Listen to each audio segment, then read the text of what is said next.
Have you ever felt like life is throwing everything at you all at once, and instead of feeling centered, you're spinning out? You're not alone. Whether it's anxiety bubbling up, emotional overwhelm, or fear of the unknown, these moments can feel anything but spiritual. But what if they actually are? This week, we're digging into something that feels more essential than ever, the space where mental health and spirituality meet. What we like to say is soul therapy. And we're asking the big questions like, how do our spiritual beliefs actually impact our mental well-being? How can we blend therapy and spiritual practices to navigate anxiety and uncertainty?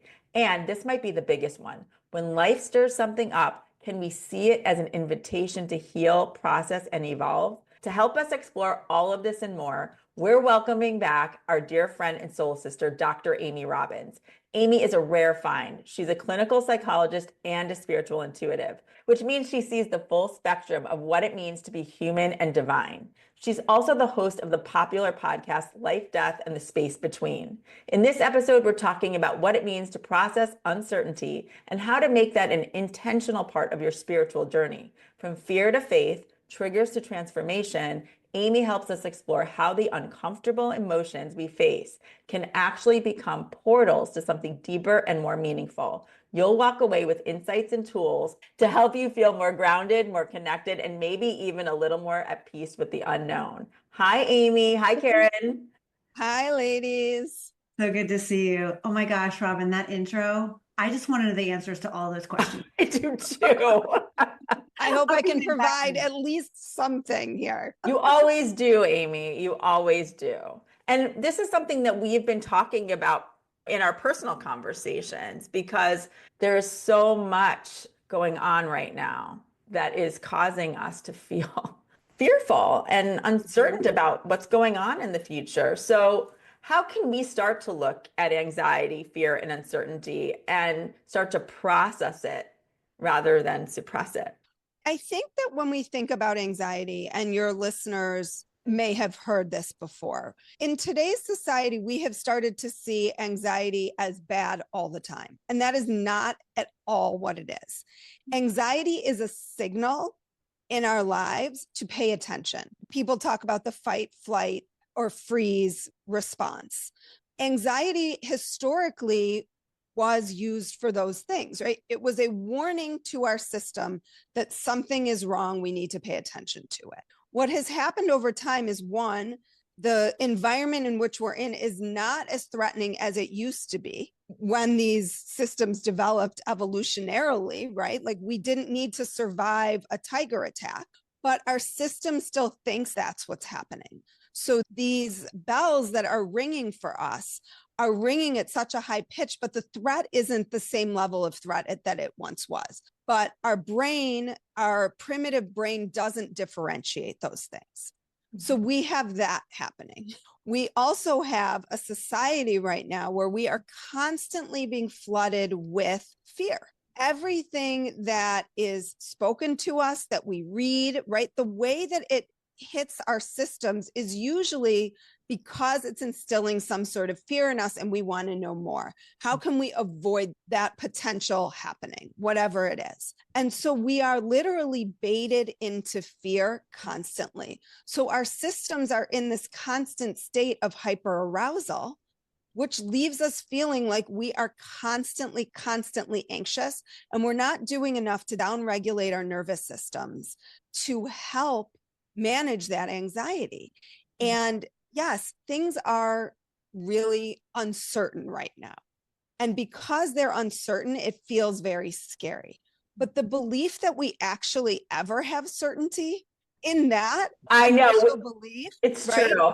I was just literally thinking that, like, we're never in that place. And we always have this illusion that we can control somehow all of this, and we can't. And I think the other thing you bring up too, Amy, is like making conscious choices of what is really our fear and what's the fear that's just out there. That's right. Like, really make some conscious choices about what I want to own and intake in terms of that fear versus be an observer to it.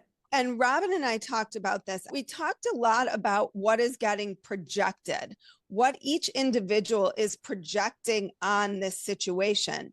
And then whatever the situation is, and then that becomes an invitation really to turn that back on yourself and look deeper into what is this bringing up for me? You use the word trigger. It is like, what is getting stirred up for you in any situation?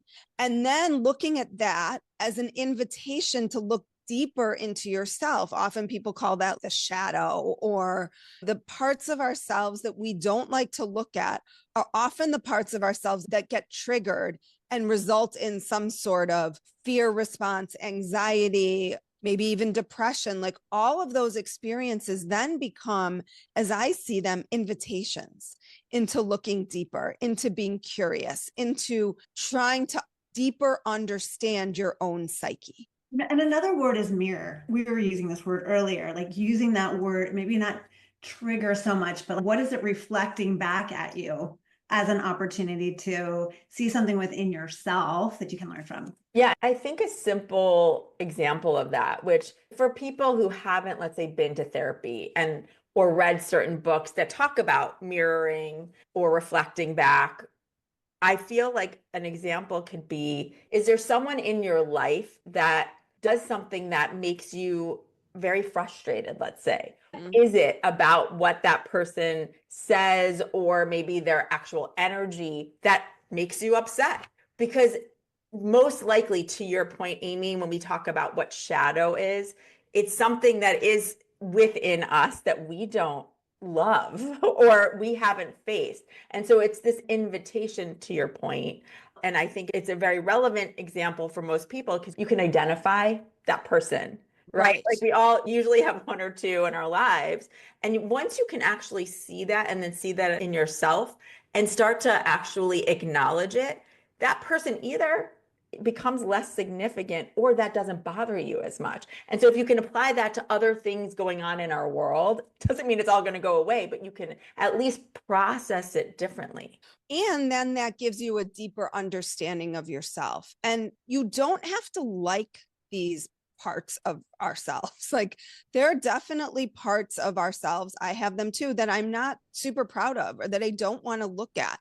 But we have to be able to acknowledge those pieces of ourselves as part of the whole. Otherwise, those pieces end up getting repressed, fragmented off, shut down. And it's like a fine wine, right? You need the whole thing together in order for it to taste really good. And you got to give all those parts places to breathe.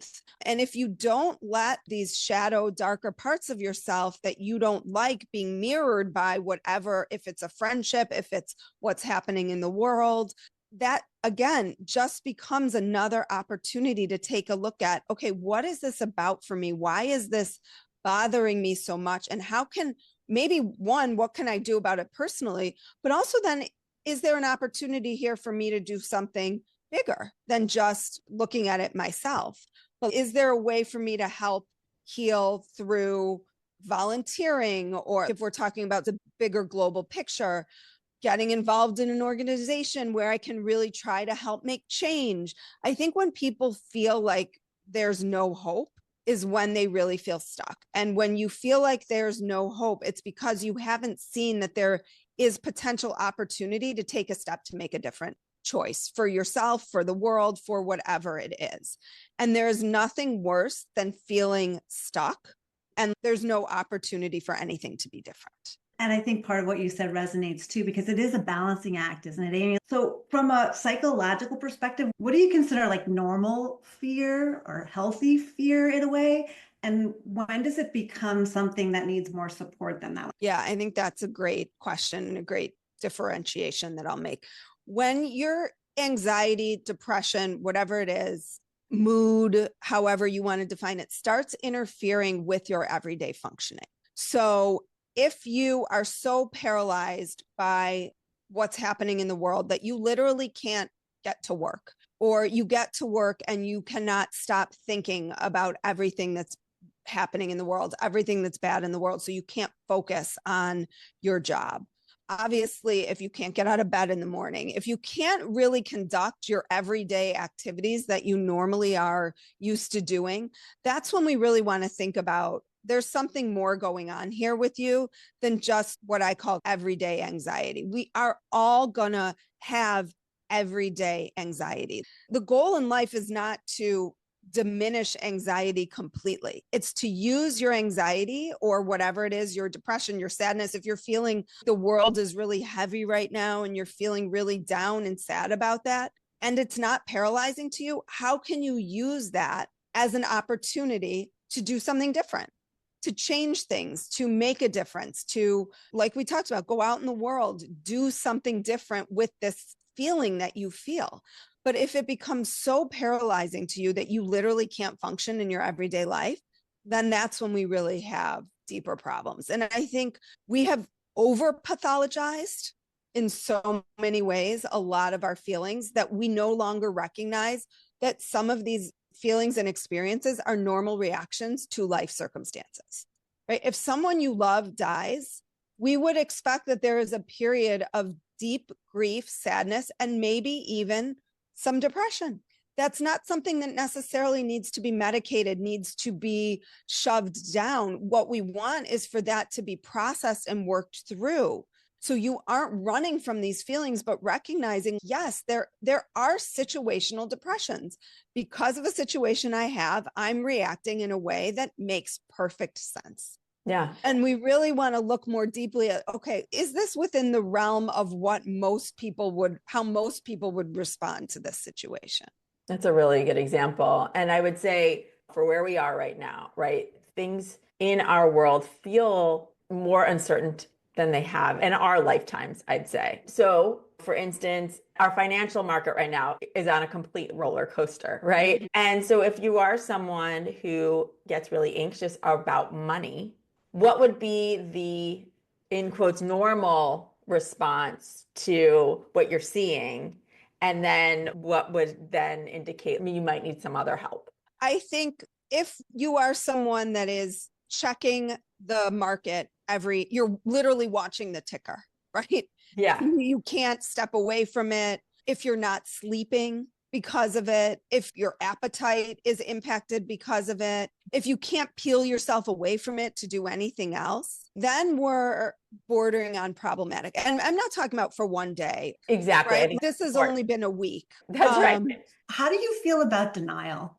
Can that be also like a protection mechanism that people, it's almost like the opposite of the anxiety that maybe some people go into that? Because from a woo perspective, some people could say, oh, we're just looking at through rose-colored glasses, or we're just living in the present moment and we're not thinking about the future. How do you balance wanting to stay positive and not being in total denial of the experience?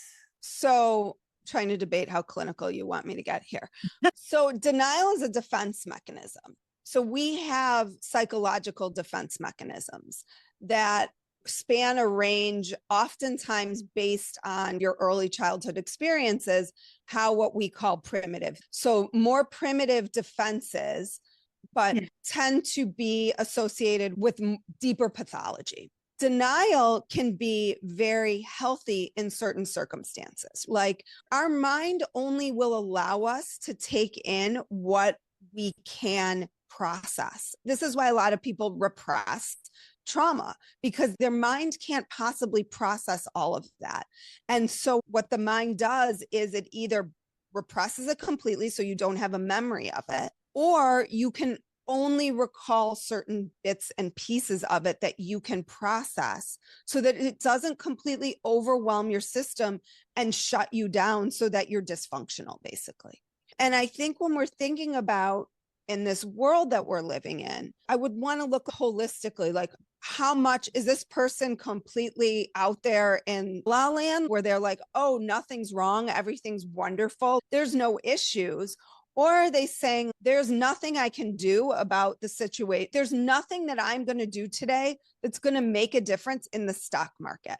Am I going to pull my money out? Am I going to put more money in? Those are questions to ask your financial advisor or to research or whatever. But it's really about, are people saying, look, in this exact moment, there's nothing I'm going to do. So I'm not going to get caught up in the frenzy of it all. Yeah. That's not denial. That's a realistic response to the circumstance. If you're burying your head in the sand and saying, everything's wonderful. Yeah. And there are people who do think everything's wonderful right now. And that's just a matter of perspective.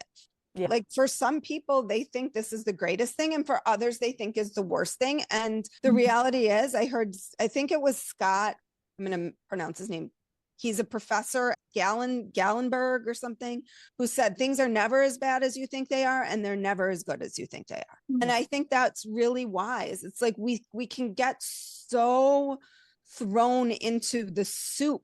It is literally a soup of anxiety and fear right now. Yeah. If you want to talk energy, right? If you're swimming in that energetic experience all the time, then you're going to feel that. And in the question, I think for me, just thinking about my own way of reacting to things, I do get anxious, but I think sometimes at times what I do is I just try to look away from the situation because of the fear. And then I get into that. It's not actually denial, but it's almost stepping back because I don't want to look in that mirror and I don't want to see what it has to teach me. So it's finding that balance of, I know there is something for me to know if I'm feeling the fear, but also not going too far into it. And yet at the same time, not stepping back so far that I don't take a moment to try to feel it. So it's a really difficult balance to find your footing in this. Yeah. And when we think about emotional regulation or dysregulation, these are skills that many of us never really learned. And so what kids are learning it now in school, right? They have like social emotional learning. And that's what we're trying to teach people is how to regulate their emotions. So actually, Karen, what you're doing in some ways is really healthy. It's, can I look at this enough that I feel it, but not too much that it completely overwhelms me? Yeah. And that's, each person has to know themselves and know where that sort of balance is for them and where the scales could potentially get tipped, because you don't want to tip into that place, because that's really when we see an increase in mental health symptoms. And symptoms are literally, I say this all the time when I'm talking to people, symptoms as we know them in the DSM. What's that mean? What's DSM? The DSM is the Diagnostic and Statistical Manual of Mental Health Disorders. So it's this big giant book that a lot of people get together and they say, when someone has anxiety, they meet 5 of these 9 criteria. I couldn't even recite it right now, but it's, do they have a consistent, like if it's depression, do they have a consistent feeling for 2 weeks or more of these things? Lots of appetite, difficulty engaging in activities, maybe a feeling of disconnection from loved ones or people. And so it's a list. What that is to me is really a way for people to communicate around what they're feeling. But it doesn't really describe to me specifically why that situation is so impactful to you, Karen, and maybe not to Robin. Why are you responding in that way, but Robin is responding differently? And that's where the work happens. Okay, let's better understand, Karen, why is what's happening in the market so triggering to you, but Robin's okay with it? And then we can go deeper into, maybe Karen, your family had a really difficult relationship with money and you knew what it was like to lose everything. Or growing up, you never had financial stability. And for the first time in your life, you feel like you have financial stability. And this is really sending you into a potential tailspin around, oh my God, this could all be taken from me. And meanwhile, Robin comes at it with, she has been saving for a long time. Her family were excellent savers. They didn't have risky investments. He maybe never had that up and down with money, but always trusted that money would be there for her. So you're going to have very different reactions to the same situation. And that's where the work happens is, oh, let's better understand this. So it's not so much that Robin might be in denial about it. She's not in denial. She's coming at it from a much different inner world experience than you are. And then that's where the work can really happen in terms of unraveling and unpacking what's going on for each of us and why some people are feeling, oh my God, my life is over. And other people are like, it's going to be okay. I'm going to ride this out. I'm just taking this as an example. And I trust that the markets are going to come back and everything's going to be okay. Yeah. And I think it goes back also to what we talked about at the top of this conversation, which is we don't really acknowledge that we don't have control in almost anything. The only thing we have control of is how we react That is the only thing how do we react in any given situation? And I think to your point, we are being thrown in this soup of anxiety and fear on a level that most of us have never felt, partly because of technology, the fact that from an energetic perspective, even if you decide not to turn your television or your laptop on in terms of watching something in the news, it's just in the energetic air. So you're going to feel it. Right. Even if you're out, like we were just on spring break, I was on a train and the people in the train car, one car over, I heard talking about what was happening in the States. Now, I was in Europe and I wanted to wear earmuffs and be like, no, I'm on vacation. I don't want to think about it. I have done what I need to do to protect myself. But Robin, to your point, you go to dinner, even if you're not talking about it, That's other right. people are. Exactly. It's just out there. It's out there. And so energetically, again, this is like the soup that everybody is swimming in right now. And it's like a ping pong game. All those energies are playing off of each other. And it's a lot. I always describe this experience for myself when I knew I could never do this again. I volunteered to do school tours once at my kids' elementary school for the incoming students or the potential incoming parents, right? So these are all parents who are hyper anxious about where their kid is going to go to preschool. And I left that meeting and I said to myself, I can never do this again because the anxiety was so high. And I was just, it was like, this is too much for me. And I manage people's feelings all day long. And they're clinical psychologist. I love it. But I manage it one-on-one. And I often know, this happened to me at my retreat too. I know what I'm dealing with. Like I know my patients' feelings, anxieties. I know how they manifest. I know how I feel them in my body to then be able to help them better understand them. So I know how to use my body as a tool and my mind as a tool in a one-on-one situation. But, and this is why it's so important for everybody to understand this, because everybody's going out into these spaces where the energy is intense right now. It's heightened anxiety, it's fear, it's sadness. There's so much fear, right? It's existential questions. Every group seems to be having like these existential crises of like, how are we going to continue to exist in this world? So these are really big, scary things that can potentially happen. And we need to take a step back and recognize, my point in telling that story about the anxiety is recognizing what is mine and what is someone else's. That's right. Because so often energetically things get confused. And I think when people are doing their own both psychological work, but also energetic work to recognize, and in that situation that I just talked about, it was easy for me to separate my anxiety from theirs because I had zero reason to be anxious about anything. My kids were in school, like this wasn't stirring up anything for me in that exact moment around whether my kids were going to be in school or not be in school. So I was able to say, okay, this is not mine. I don't need to hold this because I'm not working with these people. I don't need to hold this for anybody, and can really separate. And then that again is an opportunity for me to then go back and say, okay, now thinking about why did I get so stirred up by everybody else's anxiety in this situation, even though it wasn't mine? Is there an opportunity to more deeply understand what that stirred up for me? Yeah. Yeah. And that stepping back is so important because I very often, that empath in me, and I think in a lot of us, we take on the emotions and the energy of the people that we're with. And then all of a sudden we're like, oh, maybe I should be worried about that. Maybe this is something for me to be concerned about. Why am I not worried about this?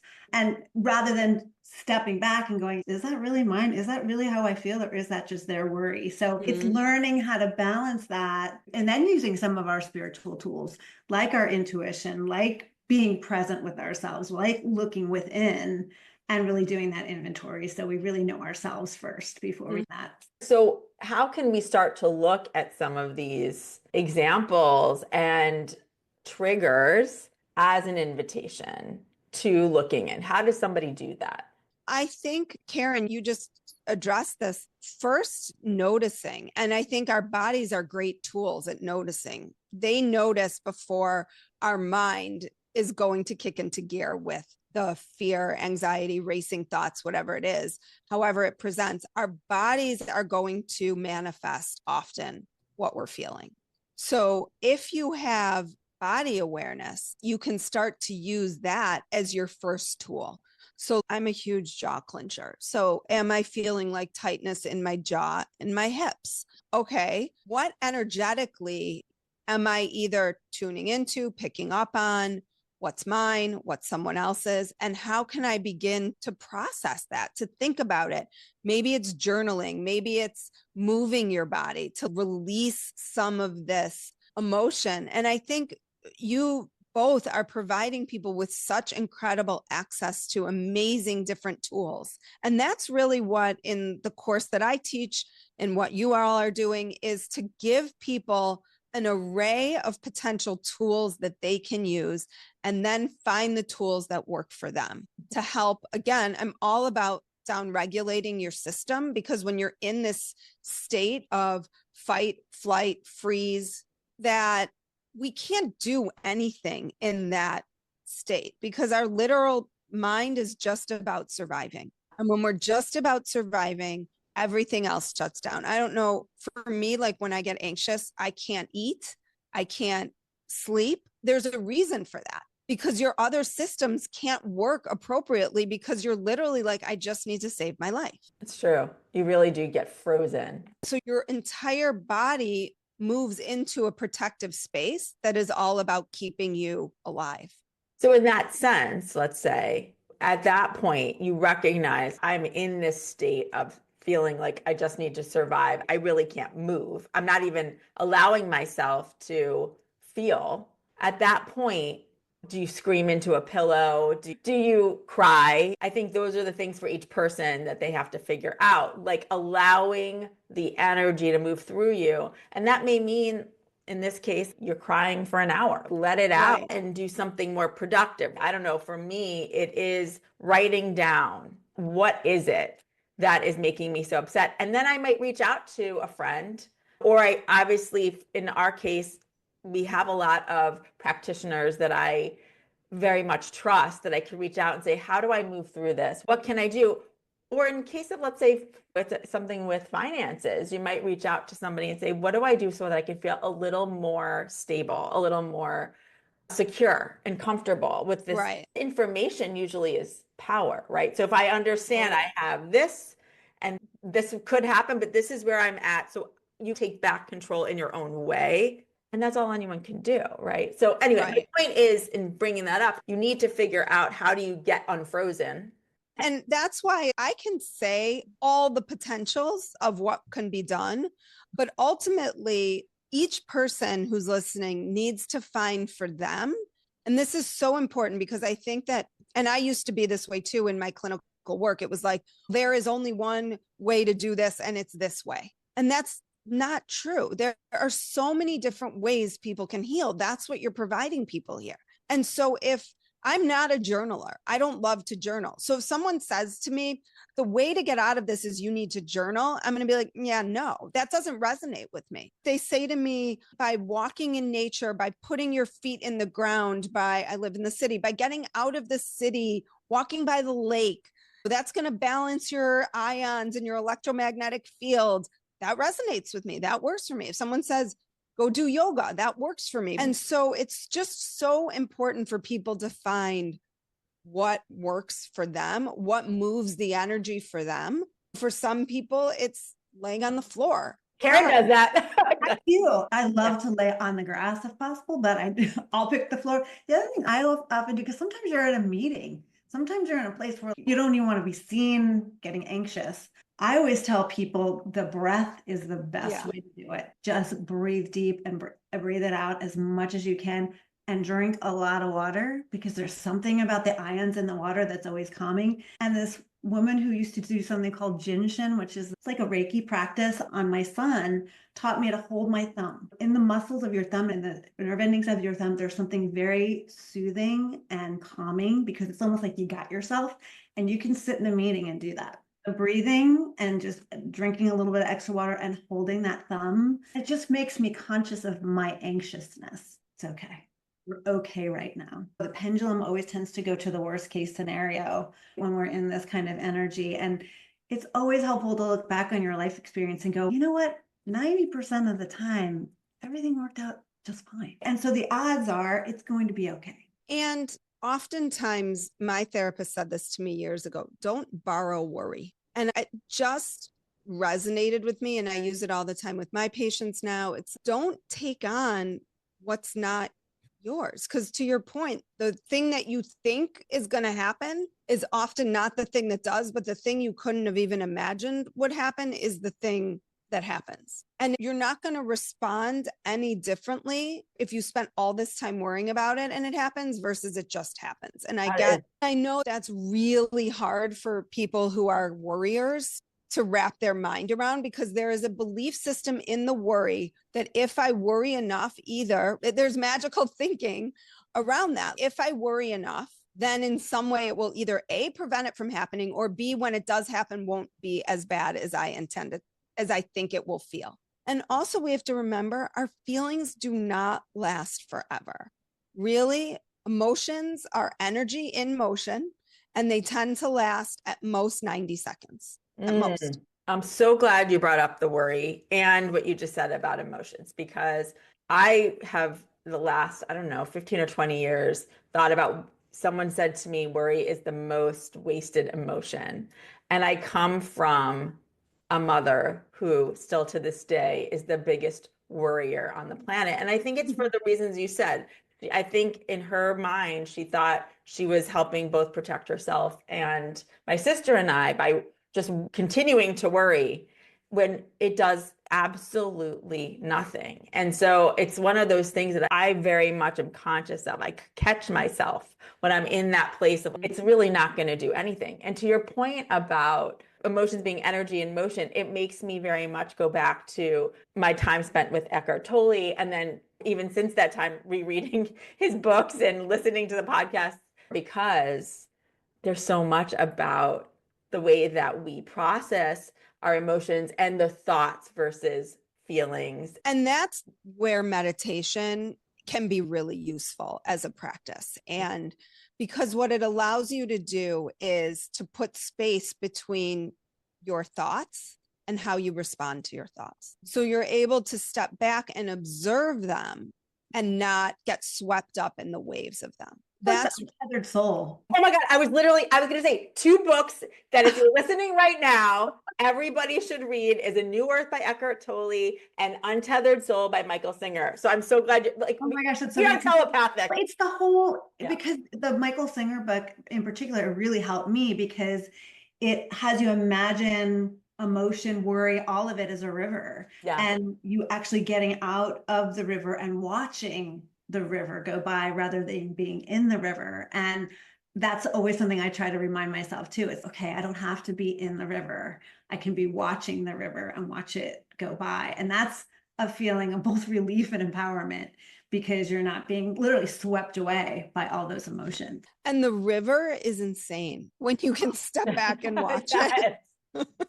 We're always trying to go in the wrong direction, like we're trying to fight the river. And there's sticks in the river and rocks. And when you step back and you can watch your thoughts, it's almost comical, because you're like, oh my God, like what is happening in this mind of mine? It's fascinating to me when you step back and watch, because you cannot get over, 1, how rapid it moves, and 2, when it does move, what is in there? What is going on? Yeah. And the Eckhart Tolle is that we are not our thoughts. Exactly. Which was a big, like took me forever to get that. And I still grapple with it, because you feel so connected to them. But if you can, I have it actually written here on my desk. So I remind myself of that all the time. It's, okay, that's not really me. That's not me. I don't have to own those. I don't have to embrace those. I don't have to make them part of my mantra every day. Ooh, that is a huge help as well. And even in how we define any sort of mental health issue, I am anxious. You're feeling anxious. Right. I'm depressed. You're feeling depressed, but you are not that. It is key. And to what we're all saying, right? The way that I think the three of us think about things, we are a soul living in this body, having this experience in this lifetime. So therefore, we are not our thoughts, right? We are a soul, and we can observe those thoughts, and we are a personality, have a personality within this body. But if you can start to look at things on that level, it does help to then deal with the fear. It Right. does. It does. When we start to look at things that way, it does make things a bit more manageable. And then if we think about from the perspective of the soul and soul contracts, we each chose to be here at this time for our soul to grow. So why did we choose to reincarnate in this space and time to be in this zeitgeist in this world right That's now? right. What is our soul working on that can show up in the personality form, right? Like maybe you do have to work through issues of feeling like you're enough and that you're worthy. And so when the stock market does this, what the stock market's doing, that is really a soul lesson. And the presentation of anxiety becomes, or the symptoms that you're experiencing that look like anxiety are the call of your soul that you must pay attention to. Otherwise, see you back here. To your point, one of the things too that we're always doing is we're doing our own touching base with spirit in general to get downloads for everybody. And we chose to be here. We're equipped to be here. We actually are strong enough to be here, if you can look at it that way. And yes, we chose to be here right at this moment to deal with and to evolve, hopefully, where we are. And that's where certain aspects of spirituality and certain modalities like past life regression, if having an energy practitioner who specializes in looking where you might have past life trauma or even trauma from early in this lifetime is still stuck, and it is coming up in ways now when there is this overabundance of fear all around, it's triggering even more, right? So if you can have and look at and talk to trusted practitioners that might be able to help you take a look, and in a past life experience the three of us have had, you can actually see it for yourself. I know in my own life, I have abandonment issues that span lifetimes. And so when certain things trigger in this lifetime, I recognize it. And it doesn't mean that by recognizing it, it just goes away. Like, this is something I have to continue to work on in this lifetime and probably beyond. But at least I'm aware of it. I can understand and where it comes from, and I can cope with it a little bit better. But maybe you are breaking when we talk about transgenerational patterns. That's or right. patterns your soul carries with you over the course of lifetimes. Maybe there's an opportunity then not to repeat that pattern. That's so And true. in knowing that you have these issues, you don't, what we call in the psychological space, enact them in areas of your life. Let's say when Jeff leaves, he goes on a business trip and you don't hear from him for a day. Someone with abandonment issues that aren't worked through might call him incessantly. And in calling him incessantly, they are saying, I don't trust you. And then in saying, I don't trust you, over time, perhaps the relationship dissolves. It doesn't work because in you trying to manage your own issues of abandonment, you then basically fulfill this prophecy, which pushes him away from you because you make him feel like you don't trust him. And then it leads to all other kinds of problems. And so you can say, I know I have these abandonment issues, and that's why I do all of these things. Or you can say, I know I have these abandonment issues. Maybe there are things that Jeff can do to help me. Yeah. He can check in with me. That's he can right. do things like that. But if he doesn't, my first assumption isn't he's leaving me. And then you can work through that in this life. It doesn't mean that sometimes when he leaves and you don't hear from him, that feeling doesn't still come up, but how you respond to it is different. And that's how we break these patterns of So true. soul contracts or intergenerational trauma. You contracted with him perhaps to work through this. And if he responds differently or you respond differently, right? This is where I believe we have free will. You can either heal that part of yourself or you continue to create those patterns.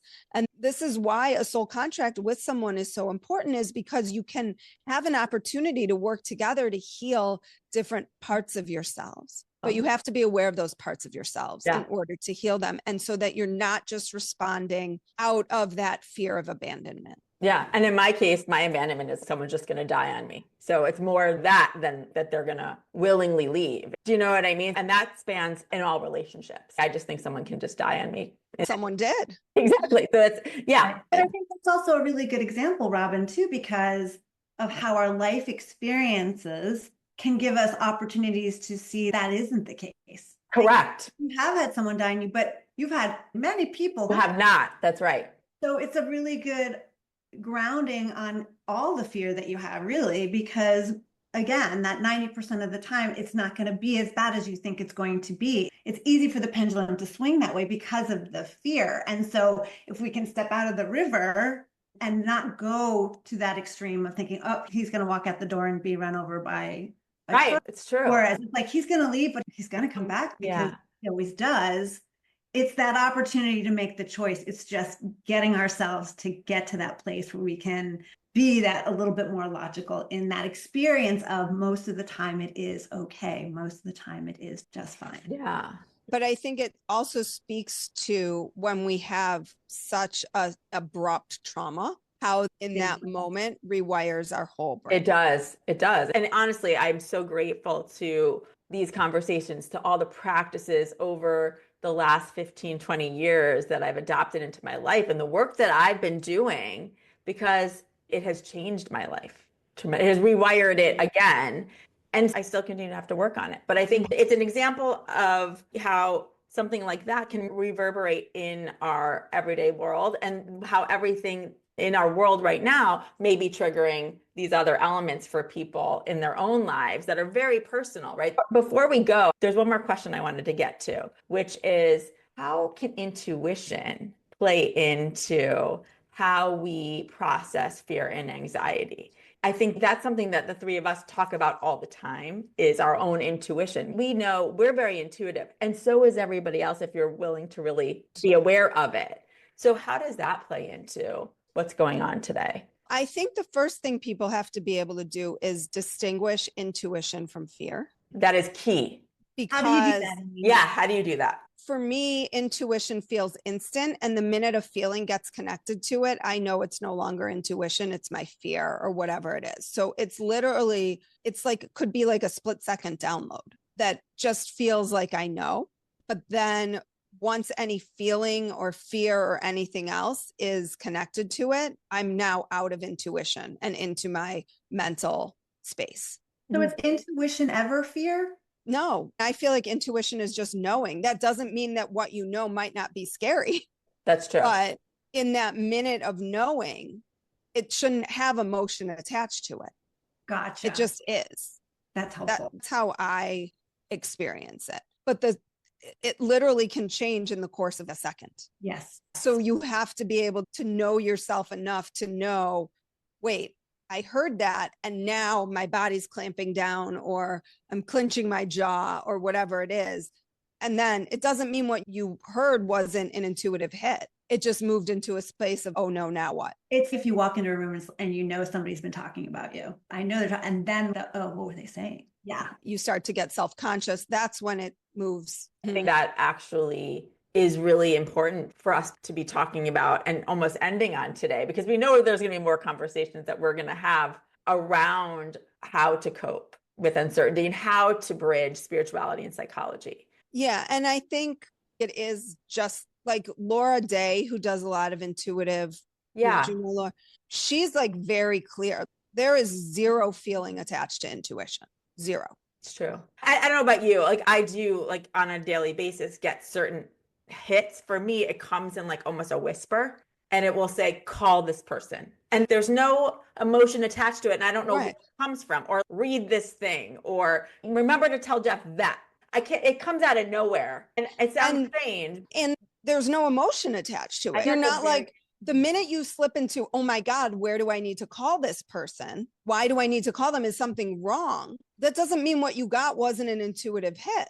It just means now you're applying all your own personality, history, early childhood stuff, whatever it is. And for you, Robin, it might be, oh my God, did something happen to this person? Why do I have to call them? That's right. Right. And then you're slipping into fear. So I think you made the point beautifully. It's just this boom, split second of knowing, no emotion. The minute there's emotion attached to it, feelings attached to it, fear attached to it, you've moved away from that intuitive. And it might give you an action to actually take to help you, right? Oh, Like, for sure. maybe I should call my brother and ask him to take a look at my portfolio, or maybe I should go and get that little mole checked out. For me, I would say 90% of the time, they're reminders to me. Like, Yeah. I'll be getting in bed and I'll have sent an email or done something or scheduled something to be posted, let's say. And I'll get this like right before I go to bed, make sure you checked this, like out of nowhere. And then I go and check and I'm like, oh, I didn't do X, Y. Yeah. I look at them as like little reminders. That is 90% of the time is what they are. And like the most positive, they always help me. They almost always help me, but they don't have emotion to it. It is like very a knowing. Yeah, it is a knowing. I love that. This was chock full, people. Yeah. And I feel like we didn't even scratch the surface. No. Like, there's so much more. I love the practical you brought, Amy. It's so helpful. It's the day-to-day need to know. Yeah, and really helping us all better understand fear and then how to cope with it. And we all feel really passionate about combining spirituality with psychology. And we so look forward to more of these conversations to navigate the world that we're living in and also just navigate our own personal lives and our own soul involvement. That is what we're here to do. And so grateful that we get to do this together. Me too. I always love these Me conversations. too. So thank you. So great. Thank you for providing this platform and for having me be a part of it. Thank you. And for everyone listening, check out Amy's podcast if you haven't, Life, Death, and the Space Between. You can also visit her website, Dr. Amy Robbins. That's ROBBINS.com. She has tons of offerings on her site. And let us know too if you have any questions or feedback for us. We want to hear them. And we'll be back together at some point very soon. Thanks, ladies. Thank you.